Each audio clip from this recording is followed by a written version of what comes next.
to foresee. I choose to be happy. You and I, we're like diamonds in the sky.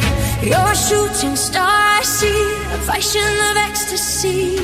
When you hold me, I'm alive. Tapi saya bermula dengan satu niat. Niat saya pertama nak bantu keluarga, yang kedua nak bantu orang lain. Itu yang saya utama. Bagi saya guys, yang dalam hidup ni, selagi kita dapat membantu orang lain, selagi itu Allah memudahkan segala perjalanan hidup kita. Selagi kita buat baik, insya-Allah. Sebenarnya dalam perjalanan ini, niat kita sahaja sebenarnya. Yang lain semua adalah Allah yang memudahkan segala urusan kita. Kita akan kami value customer kita.